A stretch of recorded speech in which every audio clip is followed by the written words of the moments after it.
और क्या हालचाल गाइस। हम देखते हैं कि ज़ाइकोर गोटेन को मार देता है, जिसके बाद पिक्लो ये महसूस करता है कि हम में से किसी की तो एनर्जी है जो बहुत ही तेजी से कम हो गई। और इसके बाद कुछ ही समय में पिक्लो ये महसूस कर लेता है कि वो एनर्जी गोटेन की थी जो पूरी तरह से खत्म हो गई। जिसके बाद पिक्लो टेलीपैथी का इस्तेमाल करके गोहान से बात करने की कोशिश करता है और हम देखते हैं कि गोहान अपनी टेलीकाइनेसिस की एनर्जी पर कंट्रोल करना सीख रहा होता है। पिक्लो गोहान से कहता है कि गोहान, क्या तुम्हें हम में से किसी की एनर्जी कम होते हुए महसूस हो रही है? पिक्लो के इतना कहने के बाद गोहान महसूस करने की कोशिश करता है और फिर गोहान तुरंत ही शॉक्ड हो जाता है। गोहान कहता है, नहीं, ऐसा नहीं हो सकता है। मुझे सभी की एनर्जी महसूस हो रही है, लेकिन मुझे गोटेन की एनर्जी बिल्कुल महसूस नहीं हो रही है। गोहान पिक्लो से कहता है, लेकिन पिक्लो ऐसे कैसे हो सकता है? हमारे बीच गोटेन की एनर्जी महसूस क्यों नहीं हो रही है? क्या सब कुछ ठीक है? पिक्लो कहता है, यही तो मैं तुमसे पूछने वाला था गोहान। गोहान कहता है, मुझे कुछ समझ में नहीं आ रहा है। मैंने तो अभी सुबह ही गोटेन को कॉलेज जाते हुए देखा था। पिक्लो कहता है, गोहान, मुझे ऐसा लगता है कि गोटेन किसी बड़ी परेशानी का सामना कर चुका है। हम देखते हैं कि गोहान बहुत ज्यादा दुखी हो जाता है और गोहान कहता है, मैं कितनी भी कोशिश कर लूं, मुझे गोटेन की एनर्जी कहीं पर भी महसूस नहीं हो रही है। पिक्लो कहता है, गोहान, हमें गोटेन के कॉलेज की तरफ जाना चाहिए। आशा करता हूँ सब कुछ ठीक ही होगा। गोहान कहता है, ठीक है पिक्लो, तुम गोटेन के कॉलेज की तरफ चलो, मैं भी वहीं पर आ रहा हूँ, लेकिन उससे पहले मैं गोटेन को घर पर भी चेक कर लेता हूँ। इतना कहने के बाद गोहान चीची के पास जाता है और पिक्लो कॉलेज की तरफ जाता है। और इसके बाद गोहान कुछ ही समय में चीची के पास पहुँच जाता है, लेकिन गोहान घर के अंदर नहीं जाता है। हम देखते हैं कि गोहान बाहर खड़े रहकर घर के अंदर झाँक कर पता कर लेता है कि गोटेन घर के अंदर नहीं है। गोहान देखता है कि चीची बहुत ज्यादा गुस्से में होती है और चीची कहती है, मुझे बहुत ज्यादा गुस्सा आ रहा है, आने दो आज गोटेन को, मैं बताती हूँ कि समय के दायरे में रहना कितना ज्यादा जरूरी होता है। हम देखते हैं कि गोहान इतना सब कुछ देखने के बाद गोटेन के कॉलेज की तरफ चला जाता है। इसके बाद हमें ज़ाइकोर की मॉम और ज़ाइकोर का सीन दिखाया जाता है। हम देखते हैं कि ज़ाइकोर और ज़ाइकोर की मॉम एक बहुत ही बड़े पहाड़ पर खड़े होते हैं, जहाँ से उन्हें पूरी सिटी दिखाई दे रही होती है। ज़ाइकोर की मॉम कहती है, ज़ाइकोर, जरा देखो तो यहाँ पर कितनी ज्यादा शांति है। और फिर ज़ाइकोर कहता है, हाँ मॉम, मैं देख सकता हूँ, लेकिन आपको ये शांति बिल्कुल पसंद नहीं है ना? ज़ाइकोर की मॉम हंसते हुए कहती है, ज़ाइकोर, तुम तो मेरी हर बात को बहुत ही जल्दी समझ जाते हो। और फिर आगे ज़ाइकोर की मॉम कहती है, लेकिन ज़ाइकोर, क्या तुम वो बड़ी वाली बिल्डिंग देख सकते हो? वहाँ पर कुछ ज्यादा ही शांति है ना? इतना कहने के बाद ज़ाइकोर की मॉम अपने हाथ से उस बिल्डिंग पर एक की ब्लास्ट कर देती है। हम देखते हैं कि उस बड़ी सी बिल्डिंग के सारे कांच टूट जाते हैं और वो बड़ी सी बिल्डिंग जमीन पर गिरने के कगार पर होती है। ज़ाइकोर कहता है, मॉम, आप क्यों परेशान हो रहे हो, मैं हूँ ना। इतना कहने के बाद ज़ाइकोर अपने एक हाथ से बहुत सारे की ब्लास्ट करता है, जिसकी वजह से पूरा शहर कुछ ही सेकंड्स में तबाह हो जाता है। और जब पूरा एक शहर तबाह हो जाता है, तब ज़ाइकोर और ज़ाइकोर की मॉम दोनों हंस रहे होते हैं। और फिर हम देखते हैं कि गोहान और पिक्लो दोनों ही गोटेन के कॉलेज पर पहुंच चुके होते हैं और गोटेन को ढूंढ रहे होते हैं। लेकिन तभी गोहान और पिक्लो को ये पता चलता है कि पास के शहर में कुछ ज्यादा ही तबाही हो रही है। गोहान कहता है, चलो पिक्लो, हमें वहाँ पर चलना होगा, इससे पहले उस शहर में कुछ और नुकसान हो जाए, हमें वहाँ पर पहुँचना चाहिए। पिक्लो कहता है, गोहान, तुम गोटेन को ढूंढो, मैं जाकर पता करता हूँ कि उस शहर में क्या हो रहा है। गोहान कहता है, ठीक है पिक्लो, तुम अपना ध्यान देना, मैं तब तक गोटेन को ढूंढता हूँ। हम देखते हैं कि पिक्लो उस शहर की तरफ जा ही रहा होता है कि तभी पिक्लो की नजर एक बहुत ही बड़े पहाड़ पर पड़ती है और फिर पिक्लो वहीं पर रुक जाता है और गोहान को आवाज देने लगता है, जिसके बाद गोहान भी पिक्लो के पास आ जाता है। पिक्लो कहता है, गोहान, इस पहाड़ को ध्यान से देखो, ऐसा लगता है कि किसी ने एनर्जी से भरे हुए ब्लास्ट से इस पहाड़ को उड़ा दिया हो। हम देखते हैं कि गोहान पहाड़ की तरफ देख ही रहा होता है कि तभी उसे गोटेन नजर आ जाता है और इसके बाद गोहान बहुत ही तेज उड़कर गोटेन के पास जाता है और जाते हुए चिल्लाकर कहता है, गोटेन, क्या तुम ठीक हो? और इसके बाद गोहान और पिक्लो दोनों ही गोटेन के पास पहुंच जाते हैं और गोहान कहता है, गोटेन उठो, गोटेन उठो, पिक्लो देखो गोटेन को क्या हुआ है। और इसके बाद पिक्लो बहुत ही शांत आवाज में कहता है, मैंने ये पता किया है, गोटेन की सांस बिल्कुल नहीं चल रही है। और इसके बाद गोहान चिल्लाते हुए कहता है, नहीं, ऐसा नहीं हो सकता है।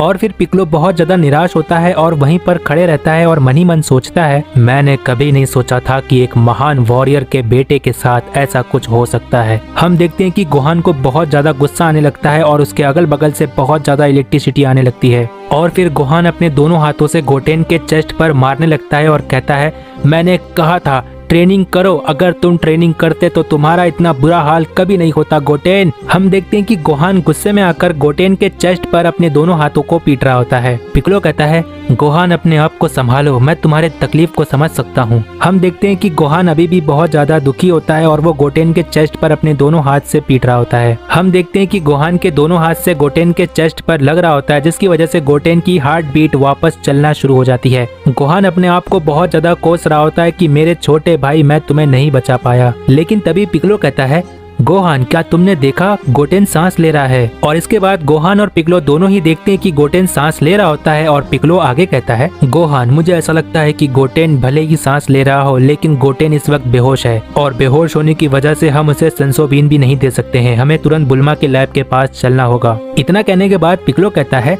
गोहान तुम गोटेन को लेकर आगे चलो, मैं तब तक वहाँ उस शहर में जाकर देखता हूँ। गोहान कहता है, नहीं पिक्लो, मैं नहीं चाहता कि तुम्हें भी कुछ हो जाए, इसीलिए तुम मेरे साथ चलोगे और मेरे साथ ही वापस यहाँ पर आओगे। इसके बाद गोहान और पिक्लो दोनों ही गोटेन को लेकर बुल्मा के लैब के पास पहुँच जाते हैं। हम देखते हैं कि गोटेन को देखकर बुल्मा कोई सवाल नहीं करती है और गोटेन का इलाज शुरू हो जाता है। और हम देखते हैं कि ट्रंक्स भी वहीं पर होता है और ट्रंक्स कहता है, गोटेन का ऐसा हाल किसने किया, मैं उसे नहीं छोड़ूंगा। पिक्लो कहता है, ट्रंक्स हमारे पास इन सवालों का जवाब नहीं है, लेकिन मुझे पता है कि पास के शहर में ही हमें इस सवाल का जवाब पता चलेगा। ट्रंक्स कहता है, मैं भी आप लोगों के साथ चलना चाहूंगा, मुझे देखना है कि गोटेन को नुकसान पहुंचाने वाला कौन था, मैं उसे नहीं छोड़ूंगा। पिक्लो कहता है, ट्रंक्स तुम्हें यहाँ गोटेन के साथ रहना चाहिए, तुमसे अच्छा ख्याल गोटेन का और कोई नहीं रख सकता है। और इतना कहने के बाद पिक्लो और गोहान दोनों ही उस शहर की तरफ निकल जाते हैं जहाँ पर तबाही हुई थी। ट्रंक्स मन ही मन कहता है, गोटेन एक बार तुम बस ठीक हो जाओ, उसके बाद हम दोनों फ्यूजन करके तुम्हें नुकसान पहुँचाने वाले को सबक सिखाएंगे। और फिर हमें जाइकोर और जाइकोर की मॉम का सीन दिखाया जाता है। और फिर हम देखते हैं कि जाइकोर की मॉम जाइकोर से कहती है, जाइकोर इस तबाही को देखो, तुम्हें पता है ऐसी तबाही ना हो इसीलिए तुम्हारे डैड सन गोकू ने कई बार अपनी जिंदगी दांव पर लगा दी है। जाइकोर कहता है,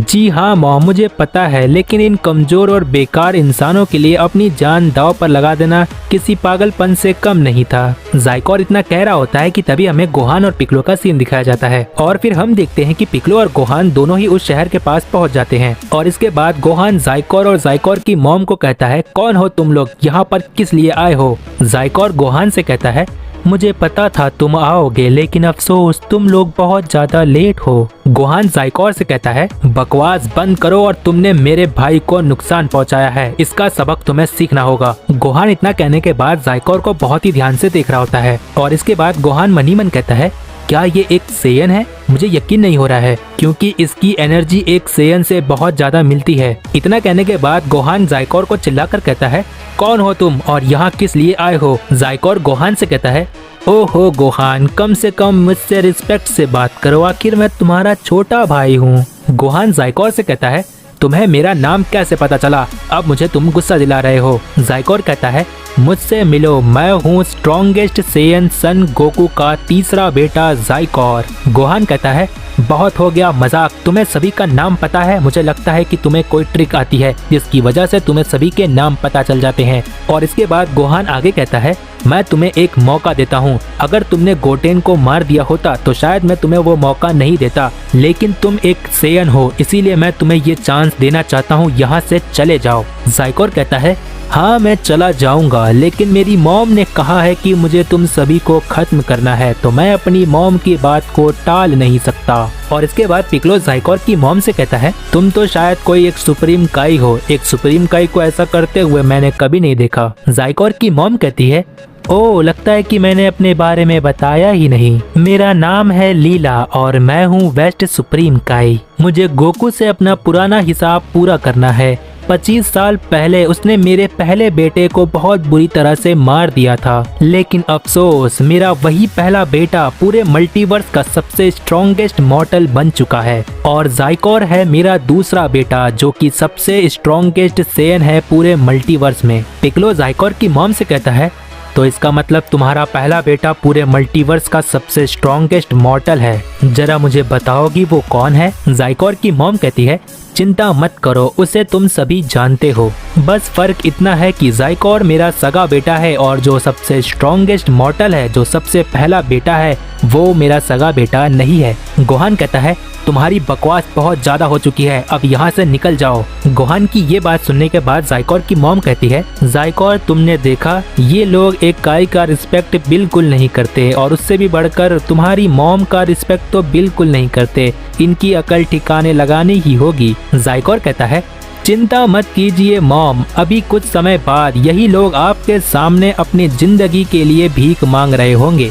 इतना कहने के बाद ज़ाइकोर हंस रहा होता है। ज़ाइकोर हंस रहा होता है कि तभी हमें पिरामिड ऑफ पावर का सीन दिखाया जाता है जहां पर गोकू और विज खड़े होते हैं। हम देखते हैं कि गोकू और विज के सामने ब्रॉली अपनी लेजेंडरी ट्रांसफॉर्मेशन को बहुत ही अच्छे से कंट्रोल कर चुका होता है। विज ब्रॉली को देखकर कहता है बहुत ही अच्छे ब्रॉली, तुमने आखिरकार कर ही दिया, अपने नॉर्मल बॉडी वेट में अपनी लेजेंडरी ट्रांसफॉर्मेशन को कंट्रोल करना सीख ही गए। हम देखते हैं कि ब्रॉली अपने लेजेंडरी ट्रांसफॉर्मेशन में होता है और बहुत ही ज्यादा जाइंट ना होकर वो अपने नॉर्मल बॉडी वेट में लेजेंडरी ट्रांसफॉर्मेशन को कंट्रोल कर पा रहा होता है। और इसके बाद विज कहता है तो चलो अब वक्त आ गया है कि इस पिरामिड ऑफ पावर के बाहर जाकर ब्रॉली के लिए उसकी गॉड की को अनलॉक किया जाए। तो गाइस प्रीवियस पार्ट नहीं देखे हो तो चैनल पर जाकर देख लो। नेक्स्ट पार्ट के लिए कमेंट कर दो जिससे मुझे पता चलता है कि तुम्हें ये सीरीज पसंद आ रही है। I hope you like this video, make sure to. और तब तक के लिए बाय बाय।